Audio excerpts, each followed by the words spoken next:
Welcome to Tech Assembler, and in this tutorial we will be discussing about JavaScript basic syntax कि JavaScript के basic syntax क्या होते हैं variable वगैरह define करने के लिए. So let's get started. So first of all हमें कोई वेरिएबल डिक्लेयर करना है जावास्क्रिप्ट में, तो वो किस तरीके से करेंगे. तो उसके बहुत अलग अलग मेथड होते हैं, लेकिन मतलब वेरिएबल डिफाइन करने की कि किस तरीके से कर सकते हैं. तो सबसे सिंपल वे है where कीवर्ड का यूज करके, where x. तो यहाँ पर हमने एक वेरिएबल डिक्लेयर कर दिया है. अब यहाँ पर बात आती है डिक्लेयर और वेरिएबल डिफाइन करने का मतलब क्या होता है.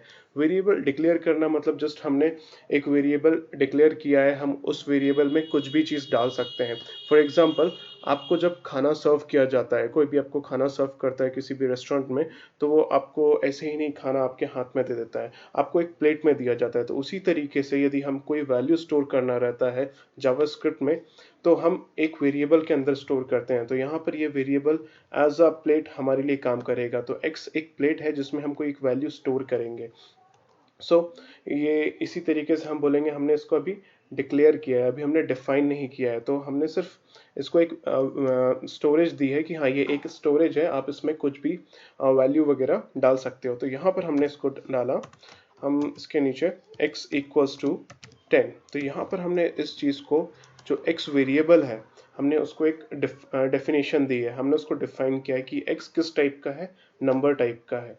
तो बहुत अलग अलग लैंग्वेजेस में यूज़ किया जाता है कि पहले इंट टाइप का है x, की स्ट्रिंग टाइप का x है, वो सारी चीज़ें पहले बताई जाती है. तो लेकिन जावास्क्रिप्ट में क्या चलता है, वहाँ पर कोई टाइप नहीं होता है किसी वेरिएबल का, आप कुछ भी उसमें डाल दोगे. फॉर एग्जांपल, आपने 10 उसको असाइन कर दिया है, आपने 10 इसके अंदर x के अंदर वैल्यू डाला है, या फिर आपने यहाँ पर कुछ भी स्ट्रिंग डाल देते हो, तो वो वेरिएबल उस टाइप का हो जाएगा, स्ट्रिंग टाइप का हो जाएगा. तो अब सिंपली अब हमें इसको यहाँ पर कंसोल में प्रिंट कराने के लिए एक मेथड का यूज करना पड़ेगा, जो कि प्री डिफाइंड मेथड है जावास्क्रिप्ट हमें प्रोवाइड करता है, दैट इज console.log. सो इस लॉग के अंदर यदि हम कोई भी वेरिएबल यहाँ पर लिखेंगे, फॉर एग्जांपल हमने अभी जो x लिया है वो लिखा है, और इसकी वैल्यू हम यहाँ पर प्रिंट कराएंगे, जस्ट रन करेंगे तो इसकी वैल्यू यहाँ पर प्रिंट हो जाएगी console.log. सो बेसिकली मैं यहाँ पर JSBin एक ऑनलाइन एडिटर है, मैं उसका यूज़ कर रहा हूँ, तो आप लोग भी उसका यूज़ कर सकते हो. उसके अलावा बहुत सारे अलग अलग टूल्स हैं जावास्क्रिप्ट रन करने के लिए, ऑनलाइन कोडपेन, JS Fiddler. तो और इवन जो क्रोम है, क्रोम का इंस्पेक्ट जो सेक्शन है, एक मैं ट्यूटोरियल लूँगा आने वाले समय में कि हाँ क्रोम एक डेवलपर जो टूल है, उसको हम किस तरीके से यूज़ कर सकते हैं. तो वही चीज़ हम आगे देखेंगे. तो यहाँ पर हमने एक वेरिएबल बनाया है x करके, और यदि आप यहाँ पर बहुत सारे वेरिएबल्स बनाना चाहोगे तो उसको भी इस तरीके से लिख सकते हो y. यहाँ पर हमने क्या किया, y डिक्लेयर किया है, और इसी के साथ हमने एक z भी वेरिएबल डिक्लेयर कर दिया है, लेकिन हमने यहाँ पर वैल्यू सिर्फ x को ही दी है. तो हम यहाँ पर y को भी वैल्यू दे सकते हैं, y equals to 20 and z equals to 30. तो हमने यहाँ पर सभी को एज अ इंटीजर टाइप की वैल्यू दी है y z, और हम प्रिंट करके देखते हैं इसको यहाँ पर, तो ये इस तरीके से प्रिंट होगा. और यदि मैं यहाँ पर इसको चेंज कर दूँ, इस तरीके से हम इसको स्ट्रिंग की वैल्यू देते हैं. यहाँ पर कुछ भी आ सकता है, नाम वगैरह आप कुछ भी दे सकते हो, और हम यहाँ पर बूलियन वैल्यू भी दे सकते हैं, बूलियन वैल्यू जो कि ट्रू और फॉल्स होती है. तो हम यहाँ पर इसको इस तरीके से भी लिख सकते हैं. यहाँ पर स्मॉल लेटर में चलता है ट्रू और फॉल्स, तो हम प्रिंट करा के देखेंगे. तो यहाँ पर इसने कंसोल में इस तरीके से वेरिएबल प्रिंट कर दिया है. तो यहाँ पर ये जो इक्वल्स टू का साइन है, ये क्या करता है, ये वैल्यू को असाइन करता है किसी भी वेरिएबल में. यदि आपको कोई भी वैल्यू किसी भी वेरिएबल में असाइन करना है, या फिर उसमें उसके अंदर आपको वैल्यू पुट करना है, तो आप इक्वल्स टू का साइन यूज कर सकते हो उसके अंदर वैल्यू इंसर्ट कराने के लिए. ओके, तो जावास्क्रिप्ट में दो तरीके से लिटरल्स होते हैं. बेसिकली लिटरल्स होते क्या हैं, लिटरल्स का मतलब होता है कि किस तरीके से आप वैल्यू को स्टोर करने का तरीका क्या है. तो जावास्क्रिप्ट में दो तरीके से होते हैं, एक होता है फिक्स्ड वैल्यू और एक होता है वेरिएबल वैल्यू. फिक्स्ड वैल्यू का मतलब होता है ये जो अभी आप देख रहे हैं 20, तो 20 ही रहेगा, 20 को हम चेंज नहीं कर सकते हैं. ठीक है, उसी तरीके से लेकिन हम x की वैल्यू चेंज कर सकते हैं, या फिर y की वैल्यू चेंज कर सकते हैं. ठीक है। तो ये आ जाता है वेरिएबल्स। तो इसीलिए हमने इस चीज को यहाँ पर हम वेरिएबल्स कहते हैं कि जावास्क्रिप्ट में हमें कोई भी चीज डिफाइन करनी है या फिर किसी के अंदर स्टोर करानी है तो वो होता है वेरिएबल। वेरिएबल के हम कुछ भी चीज डिक्लेयर करा सकते हैं। फॉर एग्जांपल अभी हमने यहाँ पर ये डिक्लेयर किया है और इसके नेक्स्ट लाइन में यदि मैं x इक्वल्स टू, मैंने यहाँ पर चेंज कर दिया हरि पाठक करके, तो यहाँ पर हमें इसकी लेटेस्ट वैल्यू मिलेगी जो कि यहाँ पर इसके बाद असाइन हुई है, क्योंकि ये लाइन बाय लाइन चीज़ों को असाइन करते हुए चलता है। तो फर्स्ट इसमें हरि गया, देन उसके बाद पाठक हमने फिर से इसके अंदर डाला, तो उसने उस चीज़ को अपेंड नहीं किया। अपेंड का मतलब होता है उसने हरि और फिर पाठक दोनों को एक साथ नहीं लिख दिया, उसने उसकी वैल्यू को रिप्लेस कर दिया टोटली। तो जो लेटेस्ट वैल्यू होती है वो हमें इस तरीके से यहाँ पर मिलेगी। तो यही होता है क्या वेरिएबल्स में डील करने का तरीका। सबसे जो बेसिक यूनिट है जावास्क्रिप्ट में वो यही है कि हाँ वेरिएबल्स वगैरह क्या होते हैं, वेरिएबल्स में वैल्यू किस तरीके से डालते हैं। सो इसी तरीके से हम यहाँ पर कोई भी ऑपरेशंस वगैरह परफॉर्म करा सकते हैं। For example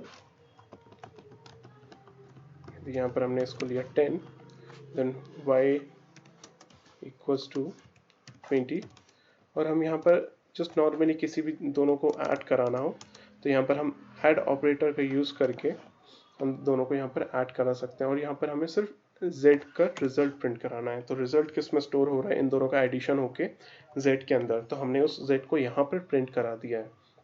so console clear करके हमने रन किया तो हमें इन दोनों का एडिशन मिला यहाँ पर। फॉर एग्जांपल यदि मैं यहाँ पर इसको चेंज कर दूँ 50, सो देखते हैं अब इसका क्या मिलेगा हमें 70। तो इसी तरीके से यहाँ पर दोनों का हमें सम होके मिल गया। सो सेम यदि आपको यहाँ पर माइनस करना हो then you can use the minus operator and then you can run.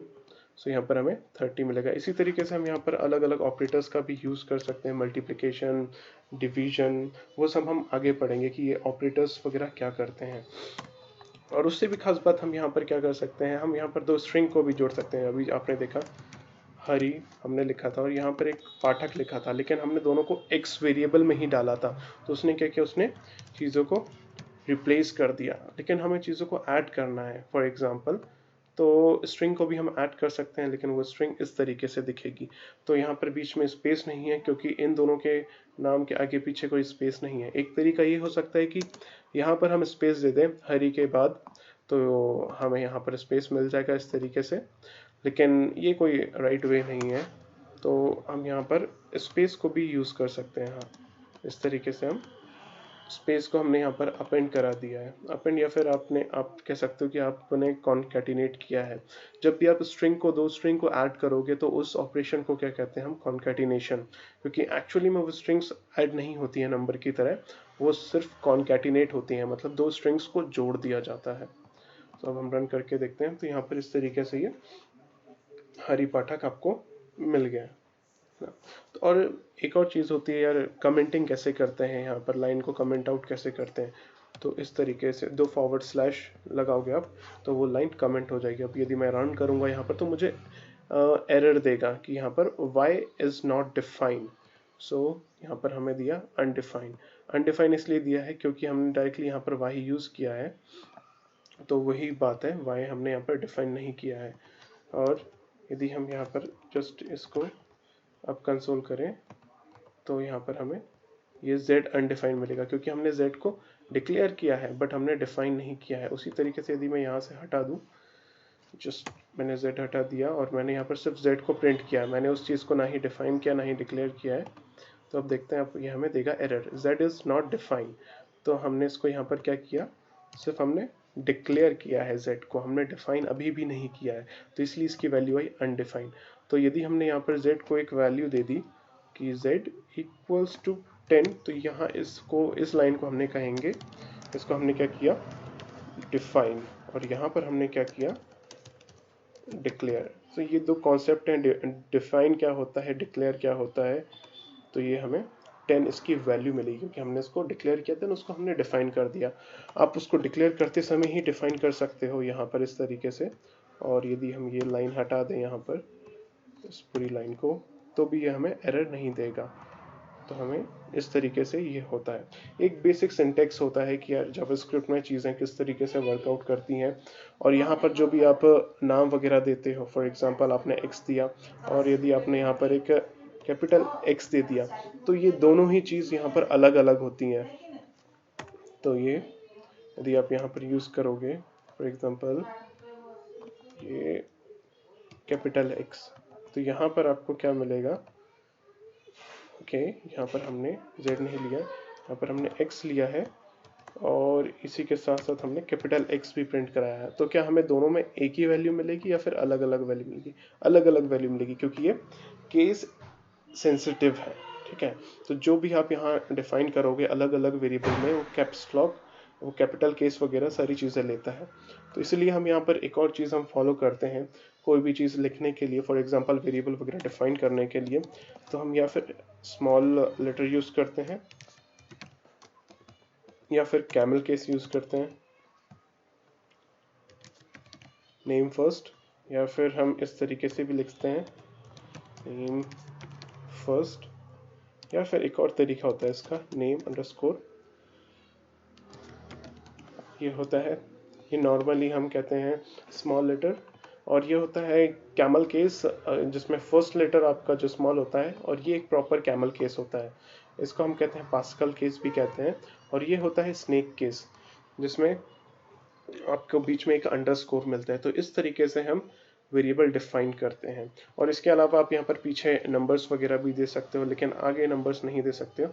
और कुछ कुछ एक जगह क्वेश्चंस काफ़ी इंटरव्यूज़ में ये भी पूछे जाते हैं कि यहाँ पर हम अंडरस्कोर देते हैं लेकिन माइनस क्यों नहीं दे सकते हैं, फिर डैश क्यों नहीं दे सकते हैं, क्योंकि यहाँ पर ये एक ऑपरेटर की तरह काम करेगा। ये जो डैश होता है एक ऑपरेटर की तरह वर्कआउट करता है, और ये भी इसलिए हम यहाँ पर अंडरस्कोर देते हैं, तो जो कि इसको एक एज अ वर्ड ट्रीट करता है। So that's all for this video.